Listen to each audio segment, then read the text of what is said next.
তোমাদের মতে এইরকম ছেলে ও ছেলের বউয়ের কি করা উচিত? সত্যি বাবা, কি খতরনাক এবং স্বার্থপর ছেলে রে বাবা। নিজে লোকের থেকে টাকা নিয়েছে আর তা শোধ করতে পারেনি, তার জন্য কিনা বোনের সাথে বোনকে আবার না জানিয়ে বিয়ে ঠিক করে দিয়েছে। বোন যখন জানতে পারে তখন বাবাও জানে, আর বাবা জানতেই ছেলের কান দেখে অসুস্থ হয়ে পড়ে। কিন্তু ছেলে তার অসুস্থ বাবার চিকিৎসা না করিয়ে সেও তার বউ কিনা সবটাকে নাটক বলে দরজা লাগিয়ে শুয়ে পড়ছে। সত্যি ভাবা যায়, বেচারি আনন্দী নিজেই কোনো মতে অসুস্থ বেহুশ বাবাকে ফেলে ছুটে যায় অক্সিজেন আনতে।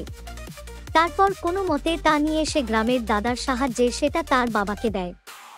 তারপর তার মনে পড়ে যে ডাক্তার আদিদেব লাহিড়ী বলেছিলেন তাদের মিডিনেস্টে সপ্তাহে একদিন ফ্রি হার্ট সার্জারি হবে। সো কি মনে হয় তাহলে আনন্দীর বাবাই কি হবে মেডিনেস্টের প্রথম দুস্থ পেশেন্ট, আর যার সার্জারি করবে স্বয়ং ডাক্তার আদিদেব লাহিড়ী? অবশ্যই জানিও কমেন্ট করে।